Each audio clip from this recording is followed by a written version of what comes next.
Friends வணக்கம். இன்றைக்கி வந்து இந்த ஷாப்பில் நான் எதை பற்றி சொல்ல வரேன் அப்படின்னா, எங்கள் கடையில் வந்து நிறைய ப்ராடக்டை வந்து நாங்கள் வந்து ஒரு தால்லாம் வந்து பார்த்திங்கன்னா பர்ச்சேஸ் பண்ணிட்டு அதை வந்து நாங்கள் பேக் பண்ணி தான் நாங்கள் வந்து சேல் பண்ணுறோம். ஏன் பேக் பண்ணி சேல் பண்ணுறோம் அப்படின்னா, இப்போ இருக்க ஜென்ரேஷனில் பார்த்திங்கன்னா எல்லாருமே வந்து ஒரு ஹைஜீனிக்காக ஃபீல் பண்ணுவாங்க. ஆனால் அந்த இதை வந்து நம்மளால் தர முடியுமா அப்படின்றது எல்லா கடைக்காரங்களும் நினைக்கலாம். ஆனால் அதுக்கும் நாங்கள் வந்து சம் ஆஃப் டைம் வந்து ஒதுக்கி அந்த ஒர்க்கையும் நாங்கள் ஃபினிஷ் பண்ணுறோம். ஏன் அப்படி ஃபினிஷ் பண்ணுறோம் அப்படின்னா, இப்போ நீங்கள் ஒரு டிபார்ட்மெண்ட் ஸ்டோருக்கோ நீங்கள் போகிறீங்கன்னு வச்சுக்கோங்களேன், உங்களுக்கே தெரியும் அங்கே எல்லாம் வந்து ஒரு பேக்கிங்கில் வச்சுருப்பாங்க. ஏன் பேக்கிங்கில் வச்சுருக்காங்க அப்படின்னா, அதில் வந்து எல்லோரும் வந்து அவங்களுக்கு தேவையானதை அவங்க எடுத்து பார்க்கும்போது ஹைஜீனிக்காக ஃபீல் பண்ணுவாங்க, நல்லா இருக்குது, தரமாக இருக்குது அப்படின்றத ஃபீல் பண்ணுவாங்க. ஆனால் எல்லா பொருளுமே வந்து பார்த்திங்கன்னா, ஒரு துவரம் பருப்பாக இருக்கட்டும், இல்லை எந்த ஒரு பருப்பாக இருக்கட்டும், சரி அரிசியாக இருக்கட்டும், சர்க்கரையாக இருக்கட்டும், எல்லாமே வந்து பேக்காக தாங்க வரும். சரிங்களா?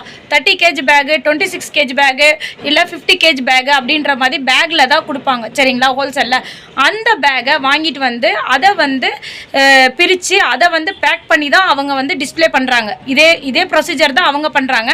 ஆனால் சின்ன சின்ன கடைக்காரங்க என்ன பண்ணுறாங்க அப்படின்னா, அந்த விஷயத்த வந்து பண்ணுறது கிடையாது. ஆனால் அதுக்குமே நாங்கள் வந்து டைம் கொஞ்சம் ஸ்பெண்ட் பண்ணி நாங்கள் வந்து பேக் பண்ணுறோம்.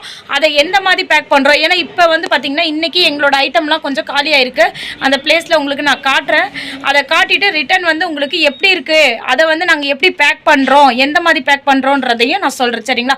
அதே மாதிரி அந்த ஃப்ரெண்ட்ஸ் பாருங்கள்,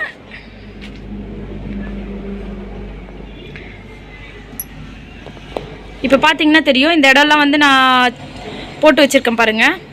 இந்த இதை நான் எப்படி பேக் பண்ணுறேன், ஏன்னா பேக்கிங்காக வரும்போது 30 kg பேக்கில் ஒரு கல் இருக்கலாம், ஒரு குச்சி அதோட ஸ்டிக்கு கூட இருக்கலாம். சரிங்களா?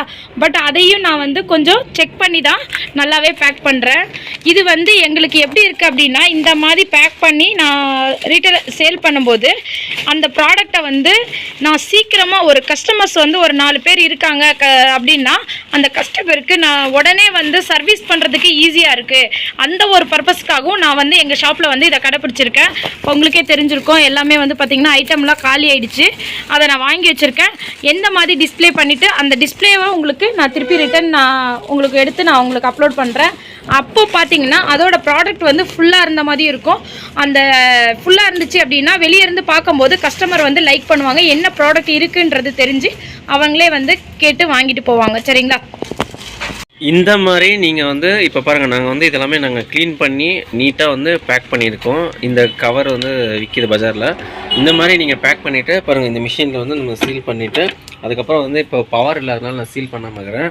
அதுக்கப்புறம் வந்து நம்ம நீட்டாக இந்த மாதிரி நம்ம நீட்டாக எல்லாமே அடிக்கிட்டோம்னு வச்சுக்கோங்களேன், பார்க்குறதுக்கே ஒரு ஹைஜீனிக்காக இருக்கும். சீக்கிரம் ஃபாஸ்ட் மூவிங் ஆகும். வர கஸ்டமரும் அது ஒன்று எடுங்க இது ஒன்று எடுங்க அப்படின்னு சொல்லிட்டு கொடுப்பாங்க. நமக்கு கொடுக்குறதுக்கும் ஒரு ஈஸியாக இருக்கும். ஸோ ட்ரை பண்ணி பாருங்கள். மளிகை கடைக்காரங்க வச்சுருக்கவங்களாகட்டும் எல்லாருமே வந்து டிபார்ட்மெண்ட் ஸ்டோர் மாதிரி ஆக்கிறதுக்கு பாருங்கள். அப்போ தான் அவங்களுக்கும் ஒரு ஹைஜீனிக்காக இருக்குது, நல்ல குவாலிட்டியாக தான் இருக்குது, க்ளீன் பண்ணி வச்சுருக்காங்க அப்படின்னு சொல்லிட்டு அவங்களுக்கும் ஒரு யூஸ்ஃபுல்லாக இருக்கும். இப்போ நான் சொன்னேன் பார்த்தீங்களா, பேக் சைடில் இருக்கிற மாதிரி இதே ப்ராசஸை தான் வந்து டிபார்ட்மெண்ட் ஸ்டோர்லேயும் பண்ணிட்டு இருக்கிறாங்க. பட் வந்து அங்கேயும் நமக்கு என்ன வித்தியாசம் அப்படின்னா, நம்ம வாங்குறது தான் அவங்களும் வாங்குறாங்க. ஆனால் ரேட் வைஸில் பார்த்தா அங்கே வந்து ஒரு 5 ரூபாலேருந்து ஒரு 10 ரூபாய்க்குள்ளே ஒரு டிஃப்ரெண்ட் இருக்கும். ஏன் அந்த டிஃப்ரெண்ட் அப்படின்னா, அவங்க வந்து ஆள் போட்டு செய்கிறனால அவங்களுக்கு அந்த ஆள் கூலி அதுக்காக சேர்த்து அந்த பேக்கெட் மேலே அவங்க எக்ஸ்ட்ரா போடுறாங்க எம்ஆர்பி. நம்ம வந்து அந்த ஆள் யாருமே இல்லாமல் நம்மளே கடையில் இப்போ நம்ம 2 பேருக்கு ஹஸ்பண்ட் அண்ட் ஒய்ஃப் இருக்கணும்னா நாமளே பண்ணுறனால அந்த ஆள் கூலி சேதாரம்லாம் வேண்டாம். நமக்கு கிடைக்கிறதுல ஒரு 5 ரூபா 10 ரூபா கிடைச்சாலும் போதும் அப்படின்னா நமக்கு ஒரு சாட்டிஃபிகேஷன்ன்றது தான் அங்கேயும் பண்ணுறாங்க. அதுதான் நாமளும் ப்ராசஸ் பண்ணுறோம்.